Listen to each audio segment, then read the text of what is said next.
Two truths collide in one river. Egypt says its survival depends on the Nile. Ethiopia says its future depends on the Nile. Today, I'll unpack the world's longest water fight and a blueprint for turning it into a shared win. But before I go further, let's listen to the Egyptian and Ethiopian representatives at the 80th General Assembly of the United Nations. Let's start with the Egyptian representative. The Ethiopian dam represents a unilateral measure devoid of any legal legitimacy, and Egypt stresses that despite all the flimsy efforts to give the Ethiopian dam a false veneer of acceptance and legitimacy, the dam remains a unilateral measure that violates international law and norms and doesn't produce any consequences that would affect the legal system governing the Eastern Nile Basin under international law. Furthermore, the recent Ethiopian actions represent a new violation, adding to a long list of Ethiopian violations of international law, including disregard for the presidential statement issued by the Security Council on September 15, 2021.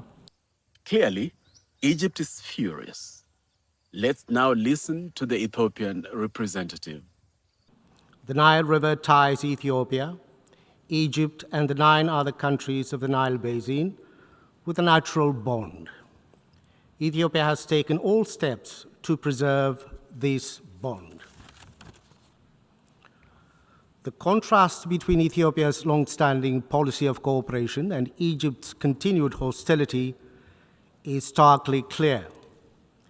Ethiopia abides by the international law principle of equitable and reasonable utilization in its use of the Nile River. Egypt, on the other hand, is invested in imposing what it calls its historic right. Ethiopia advances basin-wide cooperation along with its sisterly co-riparian countries. Egypt pushes for colonial-era bilateral commission that grants it unfettered authority over 10 African countries. Let me just say at the onset that I agree. One-sided colonial-era agreements have no place in today's independent Africa. None at all. Having said that, Egyptians are our brothers and sisters. So in this episode, we will navigate that thin, blurry line that is currently dividing these two countries.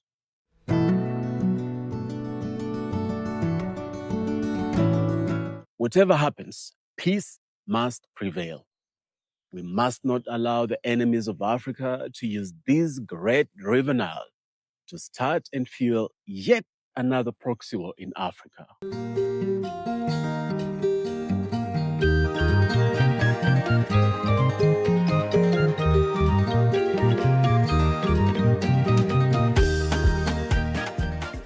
My name is DJ Bwakali, and Africa is my superpower.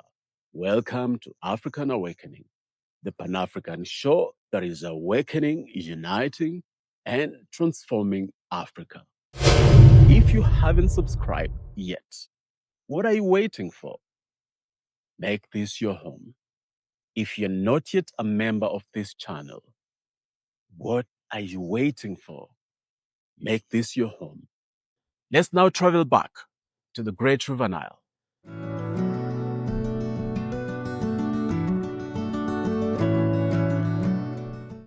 The Nile runs through 11 African countries. 11.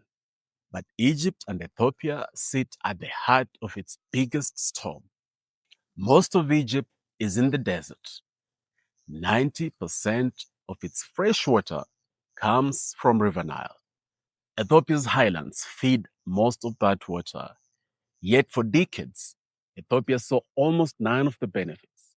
The Grand Ethiopian Renaissance Dam is Addis Ababa's answer. Power for 60 million citizens and a chance to sell clean energy across the region. Just a quick one before I go on. Last year, I wrote a book about historic African leaders like Thomas Sankara, Patrice Lumumba, Julius Nyerere, and of course, Ibrahim Traore. There are nearly 100 of them in that book. Many of you have already bought the book, and I'm very grateful for that. If you haven't bought it, please head on to Amazon and purchase your copy. Both physical and digital copies are available. Thanks a lot. Egypt fears that fast and coordinated filling of the dam will shrink water flows in drought years. Cairo wants a binding treaty with guaranteed minimum releases and drought rules. It anchors that demand in earlier colonial era treaties. Ethiopia rejects those treaties outright. It says, we never signed them. For Addis Ababa, the Grand Dam is a sovereign project, a non-consumptive use that spins turbines. It doesn't tap the river dry. International law backs equitable and reasonable use, not historical monopolies. That's the core of the clash: existential risk versus overdue development. The fix won't come from more vetoes. It needs a new science-based basin-wide deal. Two old deals keep haunting the talks: 1929 Anglo-Egyptian Agreement.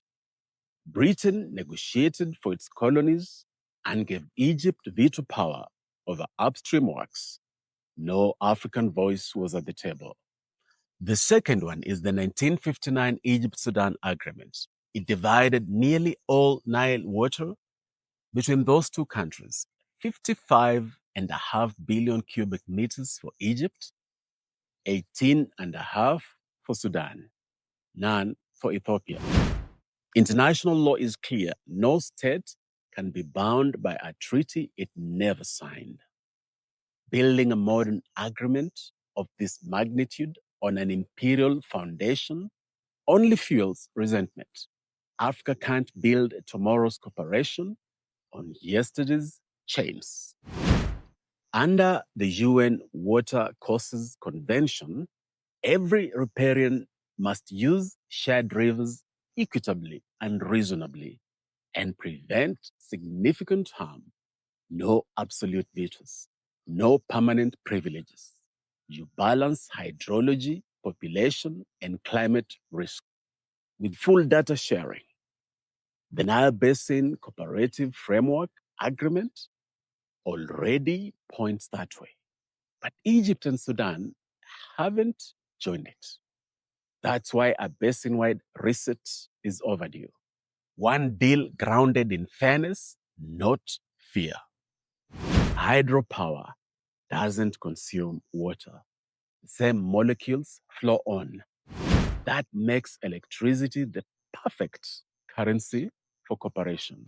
Ethiopia already exports power through regional interconnectors. For instance, the Ethiopia-Kenya HVDC line is live and expanding. Create Nile Basin power rates, discounted electricity for countries that sign the Basin Accord and invest in watershed protection. Downstream stability starts upstream. When Ethiopian farmers terrace the hills and replant forests, floods calm and silt drops. That's a service to the whole basin. We can pay for it through a Nile Basin Payment for Ecosystem Services facility. This can work through a variety of ways, including the following: a micro levy on every kilowatt sold in this plan, a small fee charged to large water users in the basin. These funds should then be governed transparently under the Nile Basin Initiative. Egypt's old vetoes and bilateral deals don't fit an independent 21st century Africa. Replace veto with value. Replace colonial law with cooperative law. Replace distrust with data, tariffs, and trees. My name is DJ Bwakali, and Africa is my superpower. I'm looking forward to hearing your thoughts on this critical, vital matter. Please share more in the comments section. See you soon.